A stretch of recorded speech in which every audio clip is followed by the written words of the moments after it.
কি বলবো, পরীক্ষা যদি জিজ্ঞেস করে হোয়াট ইজ অ্যাঞ্জিওফাইব্রোমা, যদি ডেফিনেশন বলো, juvenile angiopathy is a benign fibrovascular tumor presenting almost exclusively in adolescent male.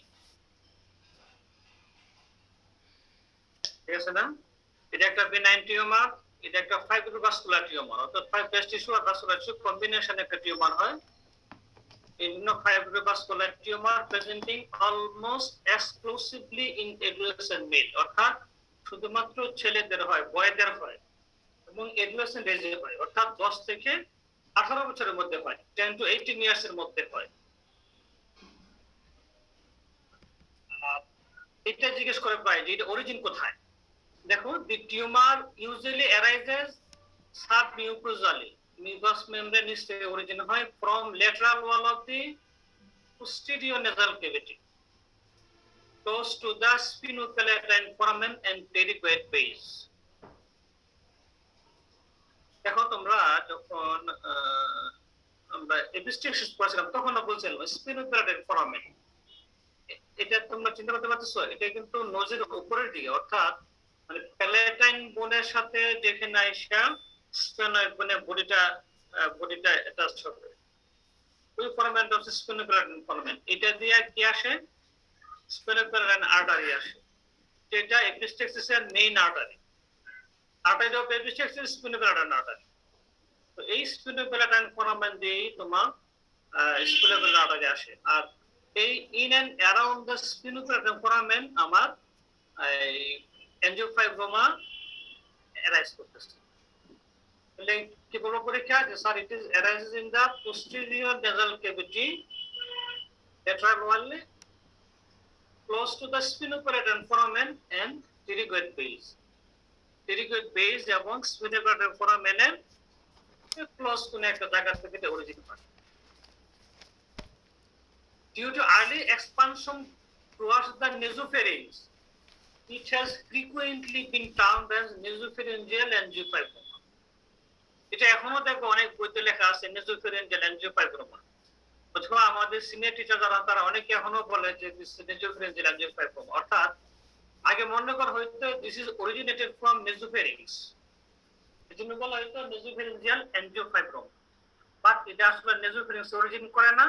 Origin হচ্ছে nasal ক্যাভিটির ল্যাটারাল ওয়ালের posteriorly sphenopalatine foramen in and around sphenopalatine foramen. কিন্তু যেহেতু এটা আর্লি এক্সপ্যান্ড করে টু দ্য nasopharynx, তো মনে করা হয়তো nasopharyngeal অরিজিন, কিন্তু এটা nasopharyngeal অরিজিন না। তাহলে তোমার পরীক্ষা এখানে দুইটা নিয়ে ধরবে, এক নম্বর হোয়াট ইজ অ্যাঞ্জিওফাইব্রোমা, প্লাস আর benign fibrovascular tumour presenting almost exclusively in adolescent male. 2 নম্বর হচ্ছে এটা অরিজিন কোথায়, অরিজিন হচ্ছে submucosally lateral wall of the nose in and around the sphenopalatine foramen and pterygoid base. Number 3, এজন্য এটা কেন nasopharyngeal বলা হয়, যেহেতু এটা আর্লি এক্সপানশন হয় nasopharynx-এ, এজন্য এটাকে বলা হয় nasopharyngeal angiofibroma বলা হতে পারে। প্যাথোজেনোসিস এটা তোমাদের খুব বেশি না জানলে চলবে, তবে দুটো পয়েন্ট তোমরা জেনে রাখতে পারো। যেমন এন্ডোজেনিক হরমোন, এটা বোঝাই যায় যে এন্ডোজেনিক হরমোন একটা রোল আছে। কেন? এটা শুধুমাত্র মেলের হয়, শুধুমাত্র 10 to 18 ইয়ার্স হয়, তার মানে কি অবশ্যই there is a role of endogenic hormone, অর্থাৎ ফিমেলের হয়তো সব এজে হয়তো, ঠিক না? তো যেহেতু এটা এডুলেসেন্ট মেলের হয়, there is a definite role of endogenic hormone. তারপরে আরো কিছু বলা হয় যে এন্ডোজেনিক গ্রোথ ফ্যাক্টর, তারপর অ্যাডেনোমাটাস পলিপোসিস কোলাই, তারপরে over expansion of insulin like growth factor 2 অথবা ফাস্ট ব্রাঙ্কিয়াল আর্টেরিয়া সেক্টর। তো এটা তোমাদের খুব বেশি না জানলে চলবে, তবে একটা ওভারভিউ আছে। এখন আসলে প্যাথোলজি, এটা তোমাকে জিজ্ঞেস করব যে এটা গ্রসলি দেখতে কেমন, এটা আন্ডার মাইক্রোস্কোপ দেখতে কেমন, কেন বেশি ব্লিডিং হয়, এটা একদম ফ্রিকোয়েন্টলি কোশ্চেন যে কেন এখানে ব্লিডিং সবচেয়ে বেশি হয়। প্রথম দেখো কেন, যেটা গ্রসলি দেখতে একটা স্মুথ, একটা ওয়েল ডিফাইন্ড লোবুলেটেড অথবা সিঙ্গেল লোবুলের মতো হতে পারে, পিঙ্ক হোয়াইট একটা মাস, এটা হচ্ছে গ্রসলি দেখতে এরকম লাগবে। কেমন লাগবে? যে স্যার একটা স্মল ওয়েল ডিফাইন্ড একটা লোবিউল এটা অথবা সিঙ্গেল লোবিউলের একটা পিঙ্ক হোয়াইট মাস। আর আন্ডার মাইক্রোস্কোপ আমি কি দেখতে পারবো? আন্ডার মাইক্রোস্কোপ হচ্ছে দেখো juvenile angiofibromas consist of irregular shape vessels within a fibrous stroma, which may be lined by endothelial cell only or show incomplete vascular wall architecture. অর্থাৎ blood ভেসেলের মধ্যে blood vessel ওয়ালটা incomplete, অর্থাৎ এখানে muscular কোনো layer নাই, elastic tissue নাই, সেজন্য খুব সহজেই ব্লিডিং হয় এবং ভিগোরাস ব্লিডিং হয়, হইলে আর বন্ধ করা যায় না। দেখো lack of smooth muscle and elastic fiber responsible for the sustained bleeding. এই কোশ্চেনটা পরীক্ষা করে যে কেন এনজিওফাইব্রোমার মধ্যে হিউজ ব্লিডিং হয়। স্যার এখানে ব্লাড ভেসেলের ওয়ালে স্মুথ মাসল নাই, তো আমরা আমরা কিভাবে ব্লাড ভেসেল মানে বন্ধ হয় কিভাবে, মানে ব্লিডিং বন্ধ হয় কিভাবে? আমাদের ইলাস্টিক ফাইবার আর স্মুথ মাসল ব্লিডিং বন্ধ করে, ভেসেলকে স্কুইজ করে, ঠিক না? ভেসেলকে স্পাজম করে, কারণ আমার স্মুথ মাসল না, ইলাস্টিক ফাইবার নাই, এজন্য সামান্য ইনজুরিতে ব্লিডিং হয় এবং ভিগোরাস ব্লিডিং, হিউজ ব্লিডিং হয়। জন্য এই কোশ্চেনটা পরীক্ষা করে যে ব্লিডিং কেন বেশি হয়। তাহলে বলতে একজন পরীক্ষা জিজ্ঞেস করলে কি বলবো অ্যান্সারটা?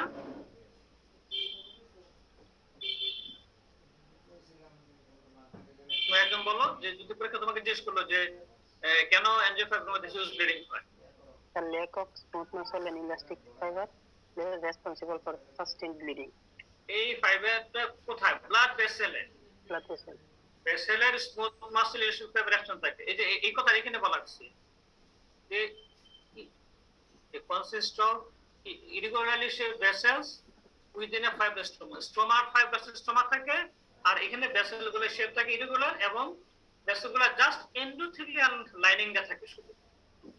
হ্যাঁ, দেখো maybe line by endothelial cells only অথবা so incomplete vascular wall, vascular wall incomplete থাকে অথবা ভাস্কুলার ওয়াল নাই, শুধুমাত্র এন্ডোথেলিয়াল লাইনিং এ থাকে।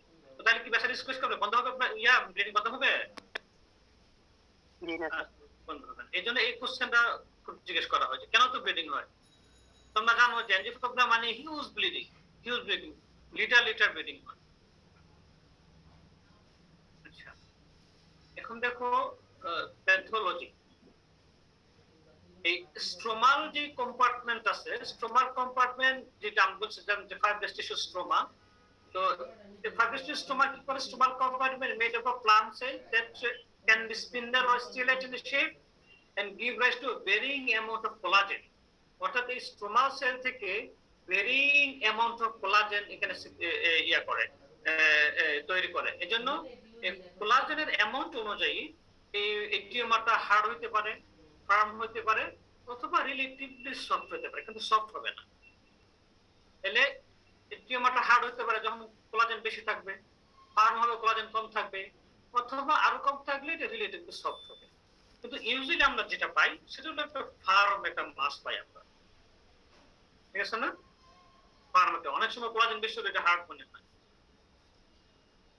তারপরে তার উপরে এপিথেলিয়ামটা রেসপিরেটরি এপিথেলিয়াম হতে পারে মাসের উপরে, অথবা স্টেজে স্কোমাস এপিথেলিয়াম হতে পারে। দেখো এই লাইনটা খুব ইম্পর্টেন্ট, এইজন্য এটা করা, রেড মার্কিং করা। Juvenile angiofibrosis spreads along the natural foramina and fissure. তোমরা জানো যে আমাদের স্কাল বেজে একদম প্রচুর ন্যাচারাল ফোরামিনা আছে, তাহলে স্প্রেড করে ন্যাচারাল ফোরামিনা ফিশার দিয়ে। কখনো বোনকে ইরোশন করে এনজিওফাইব্রোমা স্প্রেড করে না। যেখানে দেখবা বনি ইরোশন, দ্যাট মিন্স সেটা এনজিওফাইব্রোমা না, মেবি নেসোফেরিঞ্জিয়াল কার্সিনোমা। তাহলে এটা ইম্পর্টেন্ট যে juvenile angiofibroма spreads along natural foramina and fissure. এটা কোনো বোন ইরোশন করে না, বেজদা টাঙ্গে যত ন্যাচারাল ফোরামিনা দিয়ে এবং ফিশার দিয়ে এটা স্প্রেড করে। এটা মাথায় রাখতে হবে। এখন আসো তোমার কাছে কি নিয়ে রোগী প্রেজেন্ট করবে।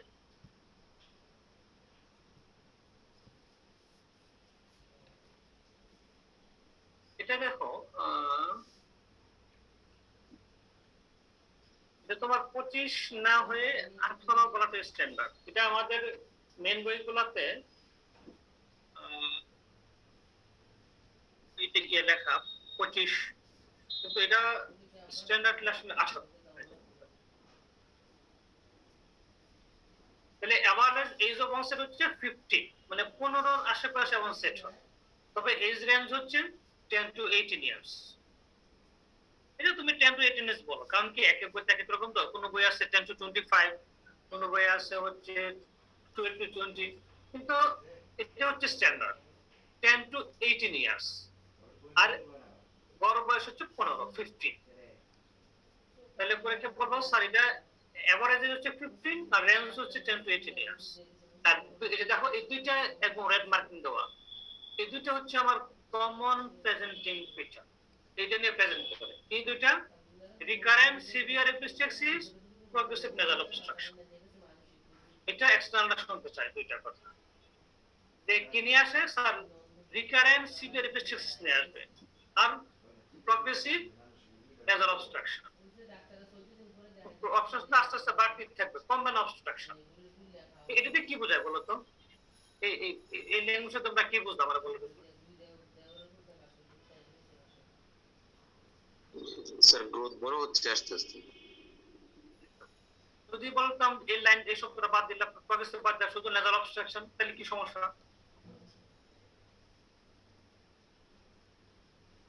স্যার গ্রোথ হচ্ছে না, একটা নির্দিষ্ট গ্রোথে আছে। শোনো, আগে তোমরা পড়ছো না, আগে ক্লাসে সাইনোসাইটিস, তো সাইনোসাইটিস শুধু নেজাল অবস্ট্রাকশন, সেখানে কি হয় কমে বাড়ে।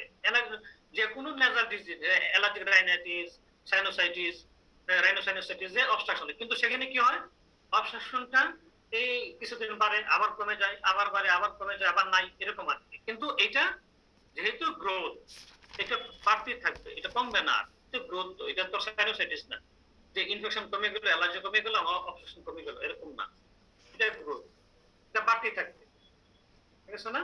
তো এই দুইটা আমাদের এক্সামিনার শুনতে চায়, যে রিকারেন্ট সিভিয়ার এপিস্টেক্সিস আর প্রগ্রেসিভ নেজাল অবস্ট্রাকশন, আর হচ্ছে এইজ টেন। তাহলে কি বলবো স্যার, কমন ফিচার হচ্ছে আসলে এই চারটাই কমন ফিচার। এক নাম্বার হচ্ছে স্যার এটা হচ্ছে অ্যারাউন্ড 15 ইয়ার্স এ হয়, এজ 10 to 18 ইয়ার্স রেঞ্জ, আর স্যার শুধুমাত্র মেলে হয়, এটা ফিমেলে হয় না। তারপরে এখানে progressive severe epistaxis, recurrent severe epistaxis হয়, আর প্রগ্রেসিভ নেজাল অবস্ট্রাকশন। এই চারটা বলতে পারলেই একজন খুশি। এখন আসুন যে সাইন সিম্পটম অফ এক্সটেনশন, যে দিকে এক্সটেনশন হবে সেই দিকে সিম্পটম হবে। যেমন আমার যদি উপরের দিকে যাওয়া অবস্ট্রাকশন, তাহলে আমার লস অফ স্মেল হবে, অ্যানোসমিয়া হবে। টিউমার যদি নেজোফেরিংসে গিয়ে আর একটু গ্রোথ বড় হয়, তখন নেজাল ইনজুনেশন হবে, একেবারে হাইপারনেজাল স্পিড। তারপরে এটা যদি স্টেশন টিউবকে ব্লক করে হিয়ারিং লস হবে। কেন হিয়ারিং লস হবে? স্টেশন টিউবকে ব্লক করলে হিয়ারিং লস কেন হবে? স্টেশন টিউবের কাজ কি? এটা কিন্তু পরীক্ষা জিজ্ঞেস করে। ব্যালেন্স হ্যাঁ, ব্যালেন্স মেইনটেইন হবে না স্যার, এই ইনার ইয়ার আর হচ্ছে স্যার। না না না, স্টেশন টিউবের কাম কি, কাজ কি? স্টেশন টিউব আমার মিডল লেয়ার থেকে ড্রেন করে ফ্লুইড, ঠিক আছে না? ড্রেন করে নেজোফেরিংসে নিয়ে আসে, তো ড্রেন বন্ধ করে দিলাম, তাহলে কি হবে? মিডল লেয়ারে ফ্লুইড জমে যাবে, এটাকে বলে ওএমই, ওটাটিস মিডিয়া ডিফিউশন, অথবা এটাকে বলে সিরাস ওটাটিস মিডিয়া, অর্থাৎ মিডল লেয়ারে ফ্লুইড জমে যায়। এই ফ্লুইড জমে গেলে হিয়ারিং লস হয়। এটা কিন্তু পরীক্ষা জিজ্ঞেস করবে। স্টেশন টিউব ব্লক করছে, তাহলে হিয়ারিং লস কেন হবে?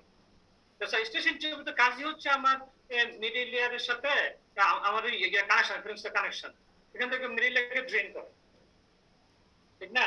এখন ড্রেন বন্ধ করছো, তাহলে কি পানি জমে যাবে না, ফ্লুইড জমে যাবে না? মিডল লেয়ার ফ্লুইড জমে যাবে, এটাকে বলে ওএমই, ওটাটিস মিডিয়া ডিফিউশন, অথবা এটাকে আরেক নাম হচ্ছে সিরাস ওটাটিস মিডিয়া। তাহলে মিডল লেয়ারে পানি জমে যায়, তখন তার হিয়ারিং লস হয়। তারপর যে সোয়েলিং অফ দ্য চিক, অর্থাৎ এটা আমার ওদিক থেকে আমার ওই টেরিডোমেক্সিলারি ফিশার দিয়ে চিকে চলে আসে।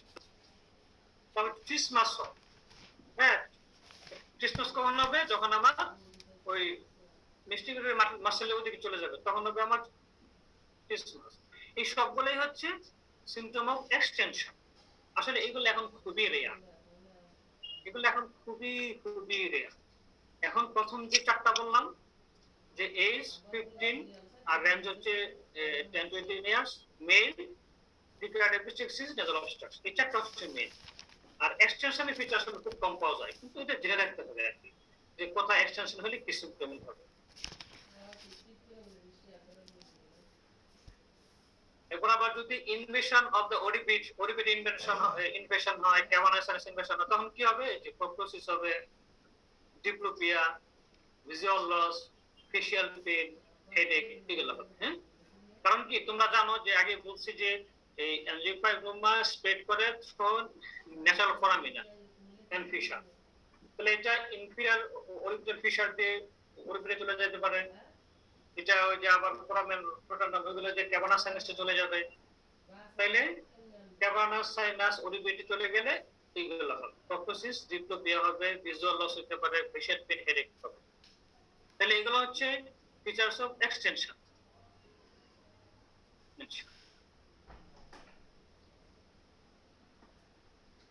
তাহলে এখন তোমরা কি এই পর্যন্ত বুঝতে পারছো প্রেজেন্টিং ফিচার কি? স্যার নাজাল ইন্টোনেশনটা বুঝিনি। নেজাল ইন্টোনেশন ওই যে আগের দিন বলছিলাম আমরা যে একিউট বাইলার রাইনাইটিস হলে কি হয়? নাক বন্ধ থাকে। নাক বন্ধ থাকলে কি হয়? নাক বন্ধ থাকলে কেমন একটা মেটালিক সাউন্ড হয় না? ওইটাকে বলে হচ্ছে ইন্টোনেশন। অর্থাৎ আমার স্পিচের নোজ নেজোফিং যে মডুলেশন করার কথা সেটা তো হচ্ছে না, না হওয়ার কারণে এখানে ইয়ারটা আসতে পারতেছে না। এটা বলে ইন্টোনেশন বা হাইপারনেজাল স্পিচ। অর্থাৎ তোমার নাক বন্ধ থাকলে যে স্পিচটা হয় হাইপারনেজাল স্পিচ বলে, এটাকে নেজাল ইন্টোনেশন। নাক বন্ধ থাকলে যেটা হয়, কারণ কি নোজোফিংসের নোজ এটা কি করে, মানে স্পিচ এখানে কিছু মডুলেশন হয় না, স্পিচ ইন্টোনেশন। তাহলে এই পর্যন্ত তোমার কি জানলা যে হোয়াট ইজ এনজিওফাইব্রোমা? এটা হচ্ছে বিনাইন একটা ফাইব্রোভাস্কুলার টিউমার যেটা মেইলে হয়। নাম্বার 2 হচ্ছে যে এটা কোথায় অরিজিন হয়? নেজাল ক্যাভিটির ল্যাটারাল ওয়ালে হয়, submucosally in and around the split pattern foramen. তারপরে এটা তুমি জানলা গ্রস অ্যানাটমি, হিস্টোলজি, দেন তোমার কাছে কিনে প্রেজেন্ট করবে। এখন আসো কিভাবে তুমি এটাকে ডায়াগনোসিস করবা।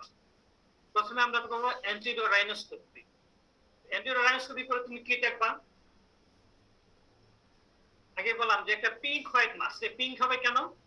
যেহেতু এটা হিউজ ব্লাড থাকে এর মধ্যে, যেহেতু এটা ভাস্কুলার টিউমারে, vascular fibrovascular tumour, huge blood vessel, huge blood থাকে, সেই জন্য কালারটা হবে পিঙ্ক।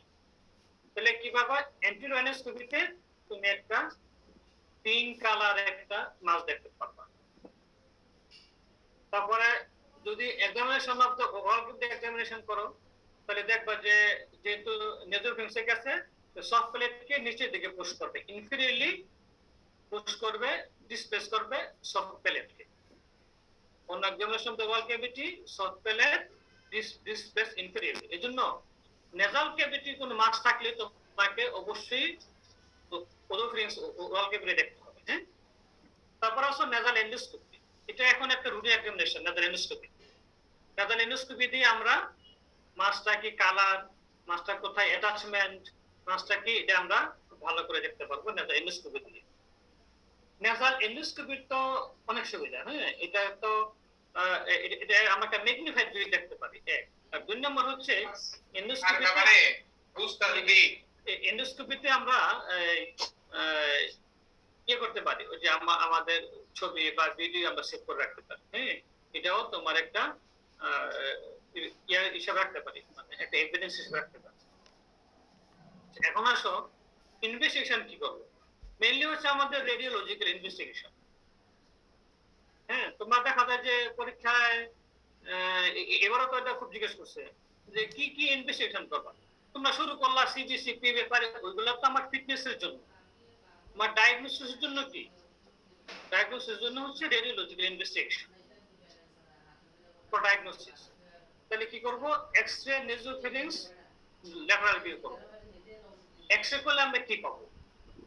এক্সরে করলে দেখবো যে যেহেতু মাছটা প্রথমে যায় নেজোফেরিংসে থেকে সে আমার মেক্সিলারি সাইনাসের পোস্টেরিয়র ওয়ালকে সে পুশ করে। তাহলে এটা কি বলে যে anterior going of posterior wall of the maxillary sinus. এটা কিন্তু দেখো গোয়িং, সে কিন্তু ইরিশন করে না।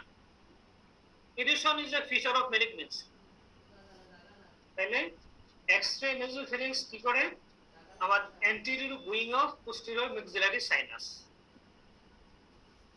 তারপর আমরা কি করব, আমরা সিটি স্ক্যান করব, একটা CT scan of nose and paranasal sinuses. তাহলে এখানে আমরা কি দেখতে পারি? সিটি স্ক্যানে আমরা দেখবো যে টিউমার কোথায় কোথায় এক্সটেনশন করছে। 2 নম্বর আমরা দেখবো যে স্পিনোপুলার ফোরামেনটা ওয়াইড হয়ে গেছে। 3 নম্বর আমরা দেখবো যে anterior going of posterior maxillary sinus going হয়ে গেছে। 4 নম্বর হচ্ছে যদি কন্ট্রাস্ট দেই তাহলে স্ট্রংলি এটা কি হবে, এনহ্যান্সমেন্ট হবে। তোমরা জানো যে যেখানে ব্লাড বেশি সেখানে কন্ট্রাস্ট দিলে এনহ্যান্স বেশি হয়, তো এটা স্ট্রংলি এনহ্যান্সমেন্ট হবে। হ্যাঁ, তো এই সবগুলোর ক্ষেত্রে যে একদম না সবচেয়ে বেশি শুনতে চাই এটা যে স্যার কন্ট্রাস্ট দিলে স্ট্রংলি এনহ্যান্সমেন্ট হবে স্যার, ঠিক আছে না? সবগুলো তো বলবো ভাই, এই পয়েন্টটা মিস করা যাবে না যে স্যার পোস্ট কন্ট্রাস্ট এনহ্যান্সমেন্ট হবে। তাহলে আমরা আসলে টেস্ট দুইটা, একটা হচ্ছে এক্স-রে নেজোফেরিংস আর একটা হচ্ছে CT scan of nose and paranasal sinuses. তারপর আসো যদি ইন্ট্রাক্রেনিয়াল এক্সটেনশন হয় তখন আমরা এমআরআই করতে পারি, MRI of nose experience plus base of the skull. এখানে আসলে এনজিওগ্রাফি, এনজিওগ্রাফিটা আমাদের দেশে প্র্যাকটিস হয় না, কিন্তু এটা কিন্তু ওয়ার্ল্ডে ওয়াইডলি প্র্যাকটিসড। এনজিওগ্রাফি করে কি করে যে এই ব্লাড, তার যে ব্লাড সাপ্লাই কোথায় কোথেকে সাপ্লাই পাচ্ছে অরিজিন, আর এখানে সিলেক্টিভ এম্বোলাইজেশন করা হয়। এম্বোলাইজেশন করে দিলে ওই ভেসেলটা বন্ধ হয়ে গেল, তোমার সার্জারির সময় ব্লিডিং কম হবে, ঠিক আছে না? এটা মনে রাখবে, এটা আমরা পরে আসবে। কারণ কি আমরা এখানে কি করি অপারেশনের সময়, আমরা যেটা করি মানে আমরা ওসমানী মেডিকেলে আমরা এটা প্রায় প্র্যাকটিস করি, সেটা হলো আমার ওই এখানে ধরো ইয়াটা কার এটা কি স্কুলে বলেন আটারে, এটা কার ব্রাঞ্চ বা কার কন্টিনিউশন, ম্যাক্সিলারি আটারি কন্টিনিউশন। তো আমরা কি করি, নেকে ইনসিশন দিয়ে আমরা ওই ম্যাক্সিলারি আর্টারিটাকে ইয়ে করে রেখে দিই, মানে ব্লক করে রেখে দিই আমরা। হ্যাঁ, ম্যাক্সিলারি আর্টারিকে যদি আমরা ইয়ে করে মানে ইয়ে করে রেখে দেই, ব্লক করে রেখে দেই, তাহলে আমাদের ব্লিডিংটা কম হয়। তারপরে অপারেশনের পরে আবার আমরা এই ক্লাম্পটা খুলে দিলাম, ম্যাক্সিলারি ভেসেলকে আমরা ক্লাম্প করে রেখে। আমরা কিছুদিন আগে ওসমানীতে একটা করছি, সেটা করছি কি আমরা নেকে ইনসিশন দিয়ে আমরা ইয়াটা করলাম, খুঁজলাম ওই যে external curate artery, external curate artery থেকে উপরে গিয়ে আমরা ম্যাক্সিলারি আর্টারি পাই, ম্যাক্সিলারি আর্টারিকে আমরা ক্লাম্প করে রেখে দিলাম, বাস ক্লাম্প করে এখানে রেখে দিলাম। আমরা সার্জারি করলাম, সার্জারি করার পরে এই ক্লাম্পটা আমরা খুলে দিলাম। তো খুলে দিলে আমরা দুইটা কাজ করবো। এক নম্বর হলো প্রথমে ক্লাম্প করে রাখার কারণে আমার অপারেশনের সময় ব্লিডিংটা কম হইলো। 2 নম্বর হচ্ছে যখন ক্লাম্প খুলে দিলাম তখন আমি ব্লিডিংটা দেখে আবার চেক করতে বললাম যে কোথা থেকে আমার কোনো ব্লিডিং হচ্ছে কিনা। আমরা এটা করি এখানে, কি আমরা তো অ্যাম্বুলেন্স করতে পারি না। তাহলে যদি তোমার কোনো একজন জিজ্ঞেস করে যে তোমরা ব্লিডিং বন্ধ করার জন্য কি করবা, তো স্যার ব্লিডিং বন্ধ করার জন্য আমরা দুইটা কাজ করতে পারি। এক হচ্ছে স্যার আমরা ওই এনজিওগ্রাফি করে সিলেক্টিভ এম্বুলাইজেশন করতে পারি, অর্থাৎ যে ফিডিং ভেসেল আছে ফিডিং ভেসেলকে আমরা এম্বুলাইজ করে দিতে পারি। আর 2 নম্বর হলো স্যার আমরা নেক থেকে এক্সটার্নাল ক্যারোটিড আর্টারিতে গিয়ে আমরা এই ম্যাক্সিলারি আর্টারিকে ক্লাম্প করে রাখতে পারি। ম্যাক্সিলারি আর্টারিকে ইচ্ছা করলে আমরা পার্মানেন্টলি ক্লাম্প করে দিতে পারি, বেঁধে দিতে পারি, অথবা এটাকে ক্ল্যাম্প করে রেখে দিতে পারি, দেখে সার্জারি করার পরে আমরা আবার ক্ল্যাম্প করে দিই। যেটা আমরা প্র্যাকটিস করি এখানে। আচ্ছা, এখন আসো ট্রিটমেন্ট। তুমি কি ট্রিটমেন্ট দিবা? যে কোনো টিউমার ট্রিটমেন্ট একটাই, যে স্যার এটাকে আমরা টিউমারকে আমরা রিমুভ করব, ঠিক না? Treatment is surgery, surgical removal of the tumour. তাহলে সার্জিক্যাল রিমুভাল কি বলবে?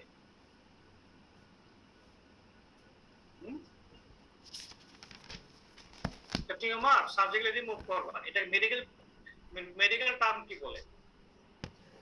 Surgical excision. এক্সিশন অথবা রিসেকশন। রিসেকশন। আচ্ছা তোমরা কি দুটো টার্ম বুঝো যে what is excision, what is resection? আমরা এখানে কেন রিসেকশন লিখছি, আমরা যদি লিখতে পারতাম excision. Sir totally sir remove করা হবে এটা। তোমাকে ভালো পারো। শোনো, এক্সিশন রিসেকশন মোটামুটি সিনোনিমাস টার্ম। রিসেকশন মানে হচ্ছে রিমুভ দ্য হোল অর্গান। যেমন তোমরা একটু আগে সার্জারি পড়তেছিলাম ম্যাস্টেকটমি, তাহলে ম্যাস্টেকটমি কি রিসেকশন না এক্সিশন? Excision sir. না, ম্যাস্টেকটমি হচ্ছে রিসেকশন, অর্থাৎ আমি হোল একটা অর্গানকে আমি রিমুভ করব, to cut off the whole organ. আমি কাট অফ করে দেবো, কেটে ফেলবো একটা অর্গান। যেমন ব্রেস্ট ম্যাস্টেকটমি, এর নাম হচ্ছে রিসেকশন। আর এক্সিশন কি, যে আমার ব্রেস্টের মধ্যে ছোট একটা টিউমার হয়েছে, ধরো এটা মেবি লাইপোমা, এটা আমি এক্সিশন করব। আমি কিন্তু তখন কিন্তু ম্যাস্টেকটমি করতেছি, তাহলে ম্যাস্টেকটমির নাম হচ্ছে রিসেকশন। আর যদি ওখানে একটা আমার ছোট বেনাইন টিউমার থাকে, হ্যাঁ, এটা আমি এক্সিশন করব। তাহলে এক্সিশন কি, আমি হোল অর্গানকে রিমুভ করতেছি না, part of the organ remove করছি, এটা আমি এক্সিশন। যেমন ধরো আমার নেকে, হ্যাঁ, নেকে আমি পুরা anterior chain of the leaf node আমি এটাকে করে রিমুভ করবো, তখন এটা কি বলবো বলো তো? স্যার প্রশ্নটা বুঝে আবার বলেন। আমি নেকের এন্টিরিয়র চেইনে, এন্টিরিয়র ট্রায়াঙ্গলে যত লিফ নোড আছে সবগুলা লিফ নোড আমি এখান থেকে রিমুভ করবো, এটাকে আমি কি বলবো, এক্সিশন আর রিসেকশন? রিসেকশন। কখন এক্সিশন বলবো, যখন আমি এখান থেকে একটা লিফ নোড নিয়ে বায়োপসি করব, এটাকে বলে এক্সিশন বায়োপসি। এন্ড বুঝতে পারছো what is excision, what is resection? হ্যাঁ, এটা একটা বেসিক টার্ম, এটা নিয়ে আমার এত কথা বলার কথা না, কিন্তু একটা বেসিক কিছু করে জানা উচিত যে হোয়াট ইজ এক্সিশন এবং হোয়াট ইজ রিসেকশন। তাহলে একজন বলো তো এখন। স্যার এক্সিশন হচ্ছে গিয়ে মানে পার্ট অফ, মানে হচ্ছে গিয়ে যদি আমি একটা অর্গানের কিছু পার্ট ইয়ে করি তাহলে সেটা এক্সিশন, আর যদি হোল অর্গান স্যার আমি ইয়ে করে দিই, কেটে ফেলি, তাহলে সেটা হচ্ছে স্যার রিসেকশন। Resection, good. এইটুকু মনে রাখলে এটাই হবে। তাহলে দুটো একজন মনে রাখো যে আমি যখন ব্রেস্ট ফেলে দেবো ম্যাস্টেকটমি, এটা নাম হচ্ছে রিসেকশন। আর আমি যখন ব্রেস্টের মধ্যে একটা ছোট টিউমার থাকবে, এটাকে এক্সেস করে বায়োপসি করব, এটা নাম হচ্ছে এক্সিশন। ব্রেস্ট ফেলবো না, জাস্ট টিউমারটা ফেলবো। এরকমই আমি যদি পুরো নেকের এন্টিরিয়র চেইনের যত লিফ নোড আছে সবগুলোকে আমি মানে রিমুভ করে দেই, এটার নাম হচ্ছে রিসেকশন। আর লিফ নোডের মধ্যে থেকে আমি শুধুমাত্র একটা বা দুইটা লিফ নোড আমি ইয়ে করবো, রিমুভ করবো ফর বায়োপসি বা যে কোনো বায়োপসি করবো, এটাকে বলে এক্সিশন বায়োপসি। ঠিক আছে না? তাহলে যদি ট্রিটমেন্ট করা, ট্রিটমেন্ট কি, ট্রিটমেন্ট হচ্ছে surgical removal of the tumour অথবা সার্জারি, অথবা এটাকে বলবো সার্জিক্যাল রিসেকশন, এটাই ট্রিটমেন্ট। এখন যদি কোনো এক্সামিনার আরো বেশি উৎসাহী হয়, আর একটু বেশি কথা না, ধরো একটা টিউমার বারবার হচ্ছে, রিকারেন্ট হচ্ছে, অনেক বেশি, তখন কি করবা? স্যার এডজুভেন্ট রেডিওথেরাপি দেওয়ার সুযোগ আছে। এটা কি এডজুভেন্ট টু সার্জারি, মানে ইয়া বুঝছো তো, মানে এডজুভেন্ট মানে বুঝছো what is adjuvant? Adjuvant treatment মানে কি স্যার? কোন একটা টিউমারকে রিসেকশন করার পরে যদি কোনো আমরা কেমোথেরাপি দিই, তাকে এডজুভেন্ট বলে। গুড। একটা মানে অর্থাৎ আফটার প্রিন্সিপাল ট্রিটমেন্ট, মানে প্রিন্সিপাল ট্রিটমেন্ট দেওয়ার সাথে তুমি আর যেটা করো সেটা, এখানে আমার প্রিন্সিপাল ট্রিটমেন্ট কি? সার্জারি, ঠিক না? অর্থাৎ এডজুভেন্ট মানে হচ্ছে প্রিন্সিপাল ট্রিটমেন্ট দেওয়ার পরে যেটা দাও, এর নাম হচ্ছে এডজুভেন্ট ট্রিটমেন্ট। ঠিক আছে না? তো রেডিওথেরাপি কখন দিই আমরা? এটা হচ্ছে এডজুভেন্ট টু সার্জারি, অর্থাৎ সার্জারি করে যদি আমি দেখি যে না আসলে টিউমারটা ইন্ট্রাক্রিনালি চলে গেছে, পুরোটা রিমুভ করা যায় নাই, হ্যাঁ, অনেক ইন্ট্রাক্রিনাল এক্সটেনশন আছে, পুরোটা রিমুভ করা যাচ্ছে না, অথবা যেসব টিউমার বারবার হয়, রিকারেন্ট টিউমার, হ্যাঁ, এমন এক্সটেনশন ইন্ট্রাক্রিনাল যে সেটা আমি রিমুভ করতে পারতেছি না বা সম্ভব না, হ্যাঁ, রিমুভ করলে তার সিরিয়াস কমপ্লিকেশন হবে, তখন আমরা এখানে রেডিওথেরাপির অপশন আছে, কিন্তু এটা এডজুভেন্ট টু সার্জারি। ঠিক আছে না? কিন্তু প্রাইম ট্রিটমেন্ট কি? Surgical removal of the tumour, excision অথবা সার্জিক্যাল ডিসেকশন, এটাই ট্রিটমেন্ট। কিন্তু রেডিওথেরাপি এডজুভেন্ট হিসেবে একটা অপশন আছে, কিন্তু এটা আবার প্রথম বলে বসে না, তাহলে কি করবো? বুঝতে পারছো? তাহলে আমার ট্রিটমেন্ট কি, এক কথা ট্রিটমেন্ট কি বলবা? স্যার সার্জিক্যাল রিসেকশন, তারপর হচ্ছে গিয়ে তুমি রেডিওথেরাপি বলবা না, তুমি বলবা surgical resection of the tumour. ঠিক আছে না? স্যার এটা সার্জারি করবো, যদি ওইভাবে মনে না থাকে বলতে না পারো স্যার সার্জারি করবো। কি সার্জারি? স্যার এটা সার্জিক্যাল রিসেকশন। তবে এক্সিশন বললে যে খুব বেশি ভুল হবে তা না, সার্জিক্যাল রিসেকশন করবো, এটুকু বলে তোমার শেষ। ঠিক আছে না? এখন যে ভালো পারবা তখন এক দুই মিনিট তারা আরো হয়তো বলতে পারে আচ্ছা ধরো টিউমারটা ইন্টারক্রিনিয়াল হয়ে গেল, তুমি পুরোটা রিমুভ করতে পারলা না, ধরো তুমি এটাকে এটা বারবার টিউমার হচ্ছে, রিকারেন্ট হচ্ছে, পুরোটা রিমুভ করতে, তখন কি করবা? তখন বলবা যে স্যার সার্জারির সাথে এট্রুভেন রেডিওথেরাপি দেওয়ার একটা সুযোগ আছে স্যার। বুঝতে পারছো? আচ্ছা, তাহলে আমার মূল ট্রিটমেন্ট হচ্ছে surgery, surgery remove of the tumour. আচ্ছা, তাহলে এখন সার্জারির কথা আসলে আসবে কি অ্যাপ্রোচ করবা? এটা তো টিউমার তো গেছে গিয়ে পিছনে নেজোফেরিংসে, অর্থাৎ নোজের পোস্টেরিয়র ওয়াল, মানে পোস্টেরিয়রলি লেটার ওয়াল থেকে নেজোফেরিংস ওই এলাকায়। তাহলে তুমি কিভাবে কোন অ্যাপ্রোচে করবা? স্যার আমাদের এখানে অনেকগুলো অ্যাপ্রোচ আছে, তবে কমন অ্যাপ্রোচ হইলো নেজাল এন্ডোস্কোপি। এন্ডোস্কোপি রিমুভ করা যায়, তবে যদি টিউমার ছোট থাকে। কতটুকু ছোট? স্যার 5 সেন্টিমিটারের মধ্যে হইলে আমরা নেজাল এন্ডোস্কোপি রিমুভ করতে পারবো। তোমাদেরকে আমরা ওই নোজ মানে সাইনাস অপারেশন বলছিলাম, রাইনোসাইনাসাইটিস, যে FESS functional endoscopy sinus surgery. যখন আমরা ওইটা সাইনাসাইটিসের জন্য করি তখন সেটাকে বলে FESS, FEWS FESS, functional endoscopy sinus surgery. যখন আমরা ইয়ার জন্য করব এনজিওফ্লেবোটোমির জন্য তখন এটা বলে S, EWS, S endoscopic sinus surgery বলে, অথবা এন্ডোস্কোপিক নেজাল সার্জারি বলে এটাকে। এটা ফাংশনাল সার্জারি না। দেখে ফাংশনাল সার্জারি কি বলো তোমরা? তোমরা কথাটা বুঝো নাই? এটা তো ফাংশনাল সার্জারি, এটা টিউমার রিমুভ করতেছে। তাহলে ওইখানে আমরা কেন বলতেছি ফাংশনাল এন্ডোস্কোপি সাইনাস সার্জারি? বলো তো একজন। আমরা গত ক্লাসে বলছিলাম যে রাইনোসাইনোসাইটিসে আমরা কি করি? ফেস করি, বা ফাংশনাল এন্ডোস্কোপি সাইনাস সার্জারি করি। কেন এটাকে ফেস বলা হয় বলো তো একজন? স্যার ওইখানে নোজের নরমাল ফাংশনটাকে ঠিক রাখার জন্য আমরা রিকনস্ট্রাকশন করি আর কি। আমরা পেশেন্টের নরমাল সাইনাস ফাংশনকে রিস্টোর করতে চাই, নরমাল ফিজিওলজিতে ফিরিয়ে নিয়ে আসতে চাই। আমার সাইনোসাইটিস কেন হয়? কারণ হচ্ছে আমার নেজাল সাইনাসের ড্রেনেজ যে অস্টিয়াম এগুলো ব্লক হয়ে যায়। ধরো মেক্সিলারি সাইনাস, তার সাইনাসের যে অস্টিয়াম অর্থাৎ যেদিকে সে ড্রেন করে অস্টিয়ামটা ব্লক হয়ে যায়, সিক্রেশন জমে যায়, ইনফেকশন হয়। আমি যদি অস্টিয়ামগুলো অনেক বড় করে দিতে পারি, হ্যাঁ বড় করে দিলে ড্রেনেজ ভালো হবে, তাহলে সাইনাসাইটিস হিল হয়ে যাবে। অর্থাৎ সেখানে আমরা ফাংশনকে রিস্টোর করতে চাই, সেজন্য সেটা ফাংশন এন্ডোস্কোপি সাইনাস সার্জারি। আর এখানে আমরা টিউমার রিমুভ করবো, এর জন্য এটাকে আমরা বলবো endoscopic surgery, endoscopic nasal surgery. ওটার ইনস্ট্রুমেন্ট সবই এক, ইনস্ট্রুমেন্ট দুটারই এক।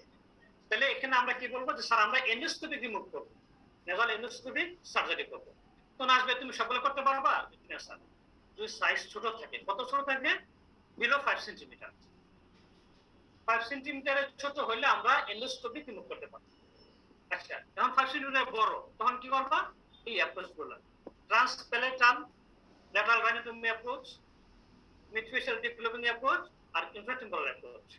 আমরা এখানে দুটো কমনলি করি, আমরা করি হয় ট্রান্সপ্যালেটাল, নয় আমরা ল্যাটারাল রাইনোটমি করি। আমরা এই জন্য এই দুটো আগে বলবো যে স্যার যদি এন্ডোস্কোপি করা না যায়, 5 সেন্টিমিটারের বেশি হয়, তখন আমরা ট্রান্সপ্যালেটাল এক্সিশন করবো, সাবজেক্ট ট্রান্সপ্যালেটাল অ্যাপ্রোচে সার্জারি করবো, অথবা ল্যাটারাল রাইনোটমি করে সার্জারি করবো। আর কি অ্যাপ্রোচ আছে? স্যার মিডফেশিয়াল ডিপ্লোভিং আছে, আর ইন্ট্রাটেম্পোরাল অ্যাপ্রোচ আছে। তাহলে এগুলো হচ্ছে অ্যাপ্রোচ করবে টিউমার কিভাবে। এখন দেখো এই জিনিসগুলো তোমরা বুঝতে পারছো কিনা বলো তো?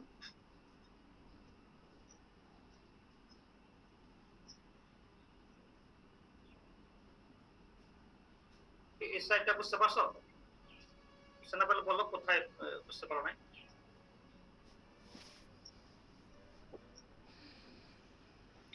Mid facial degloving fracture. Special দিকগুলো দেখছি। এটা হচ্ছে কি তোমার, তাহলে এটা বুঝো, ট্রান্সপ্যারেন্টাল বুঝছো? লেটার লাইনে তুমি ট্রান্সপ্যারেন্ট হচ্ছে আমি প্লেট দিয়ে যাব, প্লেটের হাফ প্লেটের ফসফেটের জাংশন তার অ্যান্টিরিয়র ইনসিশন দিয়ে ওরাল ক্যাভিটিতে আমি এটা একটি মারি মুক্ত। আর লেটার লাইনে তুমি কি এই যে উপরের দিক দিয়ে এই যে লেটার লাইন নোজের পাশ দিয়ে যে ইনসিশন দেয় এটাকে বলে মোর ইনসিশন। হ্যাঁ, মোর ইনসিশন, এই মোর ইনসিশন দিয়ে আমরা লেটার লাইন অফ ইনসিশন দিয়ে আমরা এটাকে রিমুভ করতে পারি। আর মিড ফেশিয়াল ডিগ্লোবিং হচ্ছে পুরোটা সাব লেভেল ইনসিশন। এই যে আমার যে লিপ, আচ্ছা দাঁড়াও তোমার আপনার দুটো ছবি দেখাতে।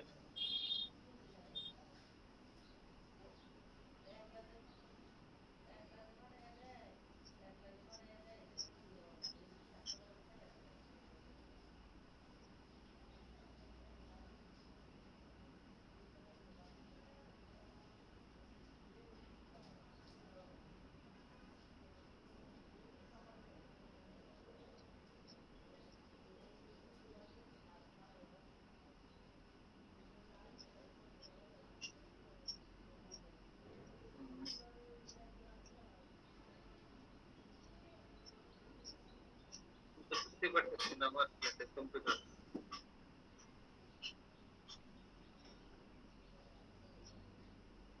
বলো তো তোমরা জানো কি এখান থেকে আমি কেমন কিভাবে দেবো কম্পিউটারে?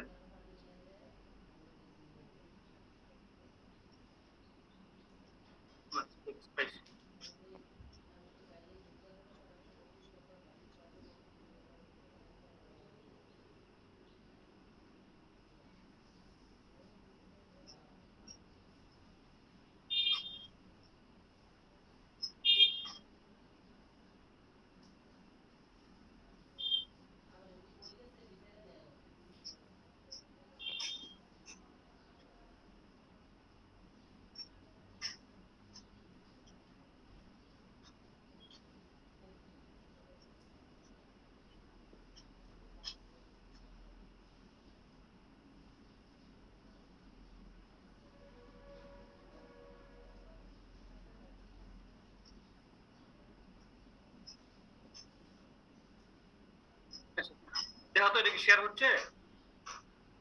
হ্যাঁ জি স্যার। শেয়ার হচ্ছে না?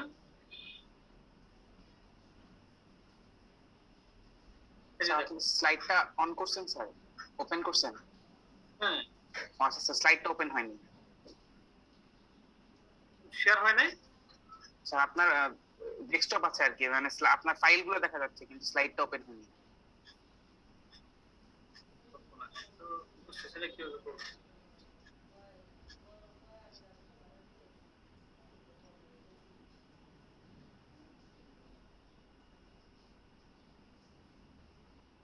এখন কি আমারটা শেয়ার হচ্ছে?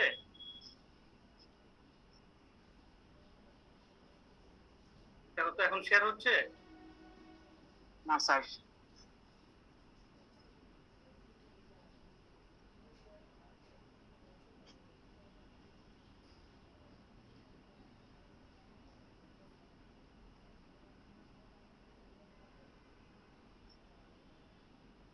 শেয়ার হচ্ছে না?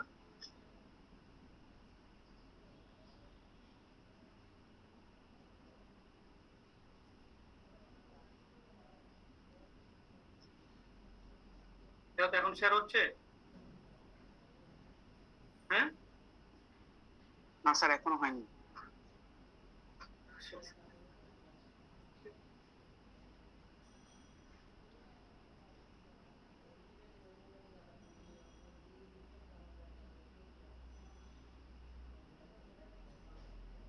শেয়ার হচ্ছে? হ্যাঁ, এখন শেয়ার হচ্ছে দেখো তো। হ্যাঁ, নাই স্যার এখনো।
দেখো তো এখন শেয়ার হচ্ছে? হ্যাঁ,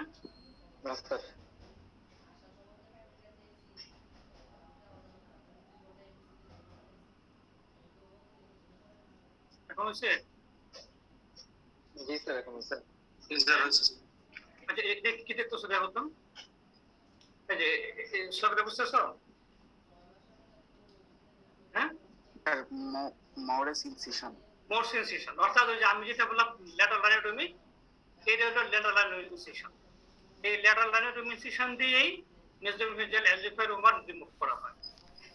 আচ্ছা, আর তোমরা যেটা দেখতে চাইছেন এই যে এটা নাম হচ্ছে মিড ফেশিয়াল ডিগ্লোবিং অ্যাপ্রোচ। এই যে মিড ফেশিয়াল ডিগ্লোবিং, বুঝতে পারছো? এই যে আমার লিপটা উঁচা করে এই দিক দিয়ে ইনসেশন দিয়ে, হ্যাঁ, পুরা লিপ এবং নোজটা উপরে উঠে এই দিক দিয়ে অ্যাপ্রোচ করা হয়। এটার নাম হচ্ছে মিড ফেশিয়াল ডিগ্লোবিং অ্যাপ্রোচ। হ্যাঁ, তাহলে আমার কয়টা কমন, আসলে তিনটা কমন অ্যাপ্রোচ। একটা হচ্ছে তোমার এন্ডোস্কোপি, দুই নাম্বার ট্রান্সপ্যারেটাল, আর 4 নাম্বার হচ্ছে এটা 3 নাম্বার ল্যাটারাল লাইনোটমি। যেটা এটার আরেক নাম হচ্ছে মোর ইনসিশন, এই ইনসিশন দিয়ে অ্যাপ্রোচ করা হয়। আর অ্যাপ্রোচ হচ্ছে তোমার এই যে মিড ফেশিয়াল ডিগ্লোবিং অ্যাপ্রোচ। এই তিনটা অ্যাপ্রোচ যদি তোমরা বলতে পারো তাহলে আল্লাহ আকবার ইনশাআল্লাহ। হুম,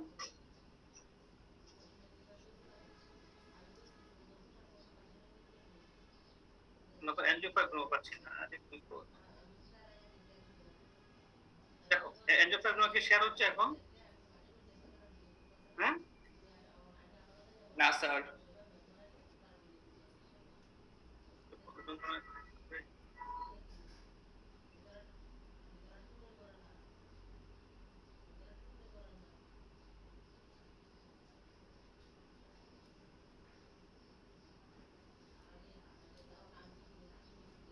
হচ্ছে? জি স্যার। তাহলে এখন দেখো জুমেলা অ্যানজিওফাইব্রোমা মানে তোমাদের আর কোনো কোয়েরি আছে কিনা বলো?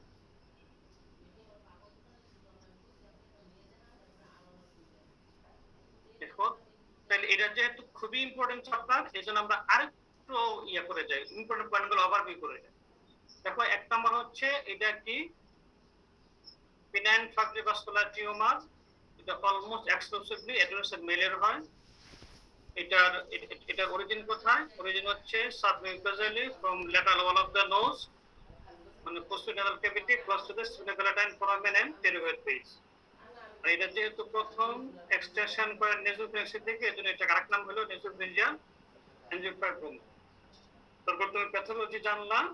গ্রস প্যাথোলজি হচ্ছে একটা স্মুথ ওয়েল ডিফাইন্ড লোবুলেটেড একটা পিঙ্ক হোয়াইট মাস।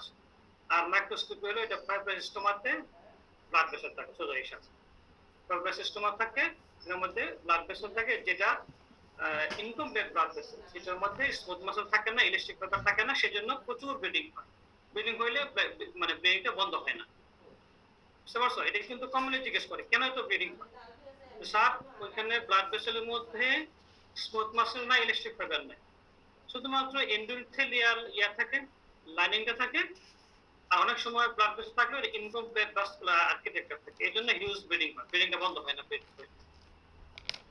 তারপরে জানলাম যে প্যাথোলজির মধ্যে আছে যে এটা এটা কোলাজেন ফাইবার ইয়া করে তৈরি করে। কোলাজেন ফাইবারের অ্যামাউন্ট অনুযায়ী এটা হার্ড হবে, ফার্ম হবে বা রিলেটিভলি সফট হবে।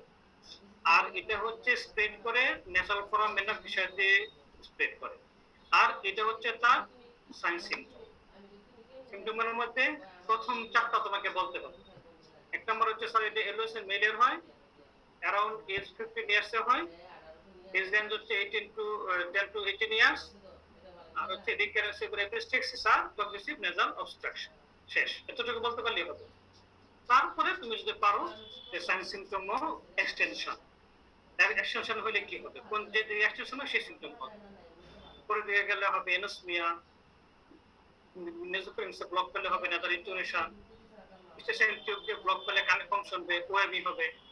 এটা এবার দেখলাম সবাই কমনে জিজ্ঞেস করছে স্টেশন টিউব ব্লক হলে কানে কম শুনবে কেন? তো সব পানি জমে যাবে, সিরাসোটোরিস মিডিয়া হবে বা ওএমই হবে, এটাকে বলে ওটোরিস মিডিয়া উইথ ডিফিউশন, ওএমই বলে। তারপর চিক সোয়েলিং হবে, অর্থাৎ এটা টেরিমেল বিষয় দিয়ে চিকে চলে আসবে। তারপর পরবর্তী ট্রিসমাস। যদি আমার ইনভেশন পরিবিট ইনভেশন করে তাহলে কি হবে? এই ডিপ্লোবিয়া প্রোস্টেজ ভিজুয়াল লস ফেশিয়াল পেন এগুলো সাসপেন্ড কিভাবে করবো? অ্যান্টিভেনোস্কোপি করবো, তারপরে আমরা অল পেপারে দেখবো, নেভারেনোস্কোপি করবো, তারপরে এক্সরে করবো নেজোফারিংসের ল্যাটারাল ভিউ, এটাতে আমরা মিক্সোলি সাইনাসের পোস্টেরিয়র ওয়াল অ্যান্টেরিয়র ওয়িং পাবো। আগেই বলছি যে অ্যানজিওফাইব্রোমা একটা বেনাইন টিউমার, এটা কখনো কোন ইরিউশন করে না। কোন erosion is a feature of malignant tumour. তারপর আসলে সিরিজ স্ক্যান অফ নোজাল প্যারাল সাইনাসেস, সেটা এখানে আমরা এই ফিচারগুলো পাবো। কোথায় কোথায় টিউমার এক্সটেনশন হচ্ছে আমি সেটা দেখতে পারবো, স্পিনোপ্যারাটাম ফোরামেন্টা ওয়েডিং হচ্ছে সেটা দেখতে পারবো, anterior going of maxillary wall posterior wall দেখতে পারবো। আর স্ট্রং পোস্ট কন্ট্রাস্ট এনহ্যান্সমেন্ট হবে, কন্ট্রাস্ট দিলে স্ট্রংলি এনহ্যান্স হবে। তারপরে আসো এনজিওগ্রাফি করবো, এটাকে এম্বোলাইজেশন করা যাবে। আর ট্রিটমেন্ট কি করবো? সার্জিক্যাল রিমুভাল অফ টিউমার অথবা সার্জিক্যাল রিসেকশন করবো। আর এডজোপেন হিসেবে আসবে রেডিওথেরাপি। তারপরে আসে অ্যাপ্রোচ কি? সার্জারি করতে গেলে অ্যাপ্রোচ, তার সার্জিক্যাল অ্যাপ্রোচ হচ্ছে 1 নম্বর নেভাল এন্ডোস্কোপি একটা অ্যাপ্রোচ, কিন্তু তার শর্ত হলো টিউমারকে লেস দেন 5 সেন্টিমিটার হইতে হবে। স্যার এখানে স্যার যে হিউজ পরিমাণ ব্লিডিং হয় স্যার, ওইটা থামানোর জন্য স্যার আমরা মানে অ্যানালাইসিসের কি অ্যাপ্রোচ নিতে হবে? যে বলো, আরেকবার বলো। মানে এখানে তো হিউজ পরিমাণ স্যার অনেক ব্লিডিং হয় স্যার, তো ওইটা থামানোর জন্য স্যার এটা দেখো, তোমাদেরকে বললাম যে আমরা যেটা প্র্যাকটিস করি এখানে সেটা বলছিলাম একটা সার্জারির জন্য স্যার, ওইটা তো সার্জারি ছাড়া বলছিলাম স্যার, মানে সার্জারি ছাড়া স্যার এমনি স্যার পেশেন্টের অনেক বেশি ব্লিডিং হচ্ছে বলছে, মানে অনেক বেশি ব্লিডিং নিয়ে আসবে। হ্যাঁ, এটা ভালো কথা বলছো। এটা হচ্ছে পেশেন্ট যখন ব্লিডিং নিয়ে আসবে, তুমি তাকে প্রথমে আমরা বলো স্যার আমরা প্রথমে এডমিশন দিব, এডমিশনটা ব্লাড ট্রান্সফিউশন করে আমরা তাকে ব্লাড দিব, ব্লাডের পর ব্লাড দিব। ঠিক আছে? আসলে ব্লাড দেওয়া ছাড়া হ্যাঁ আমরা খুব বেশি কিছু করার নাই। কারণ কি আমরা অ্যান্টেরিয়র নেজাল প্যাক দিতে পারি, কিন্তু এগুলোতে খুব বেশি লাভ হয় না। আর পোস্টেরিয়র নেজাল প্যাক দেওয়ার কোনো সুযোগও নাই। স্যার এখানে পিএনএস প্যাক দেওয়ার কোনো সুযোগ নাই, দিলে আমরা অ্যান্টেরিয়র নেজাল প্যাক দিয়ে রাখতে পারি। কিন্তু আমাদের মেইন হচ্ছে blood for blood. Huge bleeding হবে, আমরা শুধু ব্লাড দিয়ে যাব। আর যত আর্লি পারি তত আর্লিতে আমরা এটাকে সার্জারি করে ফেলব, যদি ব্লিডিং বন্ধ না হয়। কিন্তু এছাড়া ব্লিডিং বন্ধ করার যে আমাদের নরমাল ওয়েগুলো কোনোটাই এখানে কাজ করবে না। ঠিক আছে? তাহলে তোমার যদি বলে যে দেখো একটা রোগী প্রচন্ড ব্লিডিং নিয়ে আসলো, তখন তুমি কি করবা? তখন বলবো স্যার আমি প্রথমে রোগীকে এডমিশন দিব, এডমিশন দিয়ে আমি তাকে প্রথম ফ্লুইড দিয়ে রাখবো, তারপর খুব তাকে ব্লাড কসমেটিক করে ব্লাড দিব, ব্লাড ফর ব্লাড দিতেই থাকবো আমি। হ্যাঁ, এই ব্লিডিংটা বন্ধ না হওয়া পর্যন্ত। আর কি করা যায়? স্যার আমি অ্যান্টিরিয়র নেজাল প্যাক দিতে পারি যদি তার সুযোগ থাকে, যদি আমার টিউমার একদম সামনে চলে না আসে তো আমি অ্যান্টিরিয়র নেজাল প্যাক দিয়ে রাখবো। তো নিশ্চয় পিএনএস প্যাক দিতে পারবা? জি না। কারণ কি আমি তো বললামই টিউমার যাবে প্রথমে নেজোফেরিংসে, তাহলে তুমি পিএনএস প্যাক কোথায় দিবা? পিএনএস প্যাক আমরা কোথায় দেই? আমরা নেজোফেরিংসে দেই। এখানে নেজোফেরিংসে তো টিউমার প্যাক দেওয়ার সুযোগ নেই, তাহলে পিএনএস প্যাক দেওয়ার কোনো সুযোগ এখানে নাই। তাহলে আমরা এনএস প্যাক দিতে পারি। আর মেন হচ্ছে এখানে ব্লাড ফর ব্লাড, স্যার আমরা ব্লাডের পর ব্লাড দিয়ে যাবো। আর যদি ব্লিডিং বেশি হয় তাহলে আমরা অ্যাজ আর্লি অ্যাজ পসিবল আমরা চেষ্টা করবো সার্জারি করার জন্য। এছাড়া খুব বেশি ওয়ে নাই ব্লাডটাকে বন্ধ করা। আর তাহলে আমরা ডিউরিং সার্জারি কি করবো? আমরা দুইটা সুযোগ, একটা হচ্ছে বললাম স্যার যে এন্ডোস্কোপি করে আমরা সিলেক্টিভ এম্বোলাইজেশন করবো, হ্যাঁ এনজিওগ্রাফি করে ওই ফিডিং ভেসেল লাগে বন্ধ করে দেবো। আর 2 নম্বর হচ্ছে আমরা কি করি যে আমরা নেক ইনসিশন দিয়ে আমরা ম্যাক্সিলারি আর্টারিকে ক্ল্যাম্প করে রাখি, ক্ল্যাম্প করে এবারে ব্লিডিং বন্ধ হবে, আমরা সার্জারি করে আবার ক্ল্যাম্পটা করে দেবো। এই এটা আমরা ওসমানী এটা আমরা প্র্যাকটিস করি আর কি। আচ্ছা, এই এখন বলো তোমাদের আর কার কোনো কোশ্চেন আছে কিনা বলো।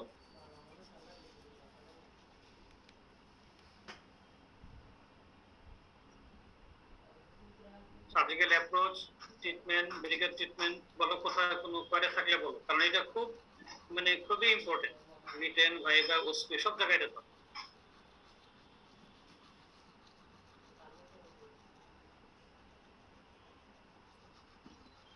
তোমাদের আর কোনো কোশ্চেন নাই? হ্যাঁ, কোশ্চেন যদি না থাকে স্যার এই যে হেমানজিওমা এরকম কিছু টিউমার হতে পারে বা ন্যাসাল পলিপ এইসবের সাথে কি শিফট করার জন্য কি আমাদের বায়োপসি করা যাবে? আচ্ছা, তো অন্য কোনো ওয়েতে আপনি জানতে পারবেন? এটা হচ্ছে কি মানে এটা বলা আমরা তোমরা কোশ্চেন না করলে আমাদের মাথায় অ্যান্সার গুলো আসে না। শোনো, এখানে কখনই বায়োপসি করা যাবে না। কেন? তো আগে বললাম যে স্যার এটা তো ব্লাড ভেসেল ওয়ালে থাকে না, তো এখানে তো মানে এখানে আমি বায়োপসি করলে তো ব্লিডিং বন্ধ হবে না। এই জন্য ব্লিডিং যদি আমি নেজোফেরিঞ্জিয়াল মানে আমি অ্যানজিওপ্লাজমা সাসপেক্ট করি তাহলে আমি কখনো বায়োপসি করব না, নেভার বায়োপসি। ঠিক আছে না? কখনো বায়োপসি করব না। আচ্ছা, তাহলে এখন বলো যে এটার সাথে আরো কিছু তো ডিডি আসতে পারে, যেমন আমার এন্ট্রোগোনাল পলিপ, তারপরে কোনো নেজোফেরিঞ্জিয়াল কার্সিনোমা। নেজোফেরিঞ্জিয়াল কার্সিনোমা তো বিগত মাংস ব্লিডিং নিয়ে আসে, নেজোফেরিঞ্জিয়াল কার্সিনোমা এরকম আসতে পারে, তারপর এন্ট্রোগোনাল পলিপ নিয়ে আসতে পারে। তো এগুলোর সাথে আলাদা করার উপায় হইল যে এখানে হিউজ ব্লিডিং হয়, ওইখানে ব্লিডিং কম। আর এটা শুধুমাত্র মেল, শুধুমাত্র এডুলেসেন্ট মেল।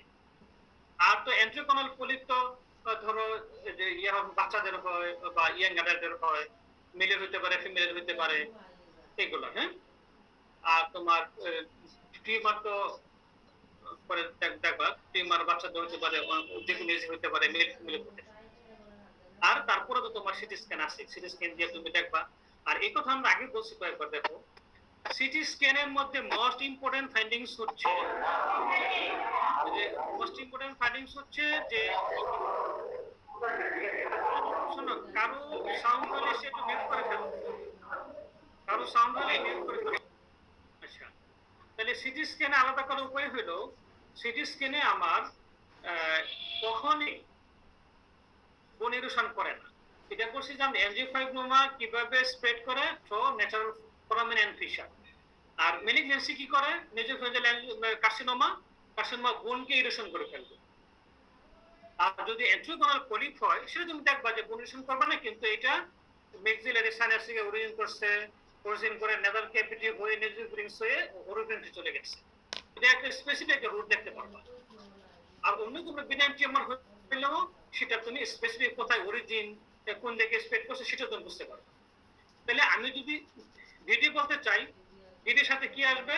নেজোফেরিঞ্জিয়াল কার্সিনোমা হতে পারে, আমার এন্ট্রোগোনাল পলিপ হতে পারে, অথবা মানে আমার কোনো ব্লিডিং কোনো মানে আদার্স কোনো বিনাইন বা মেলিগন্যান্ট টিউমার অফ দ্য নেজোফেরিংস হতে পারে।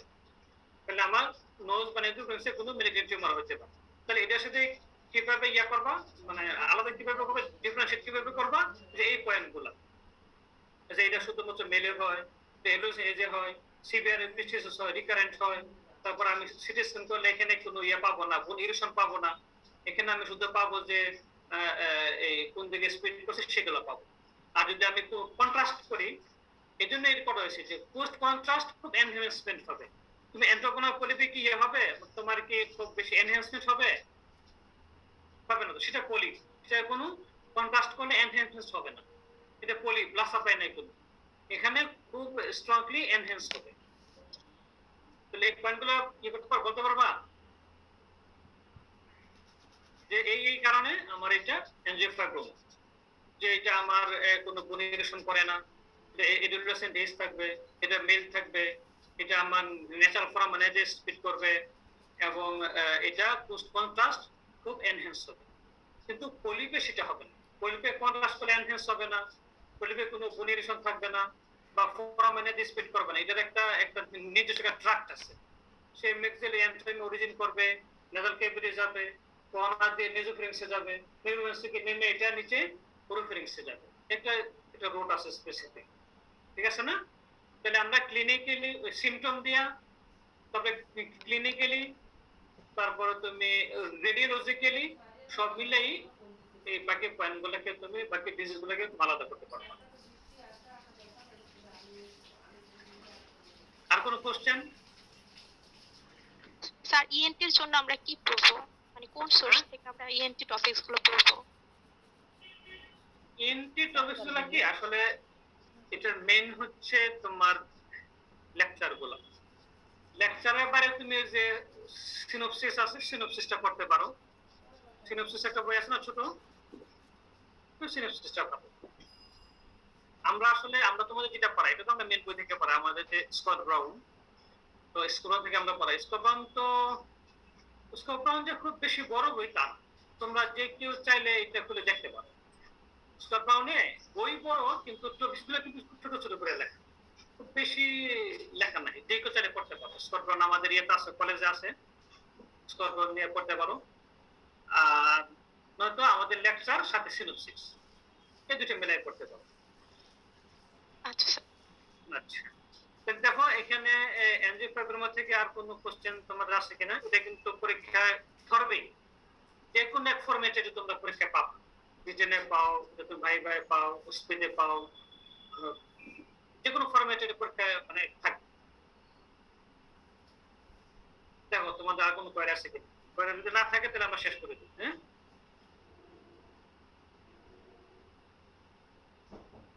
তোমাদের আর কোনো কোয়েরি নাই? তাহলে আজকে আমাদের এখানে শেষ করে দিই, তোমাদের পরের লেকচার হতে হবে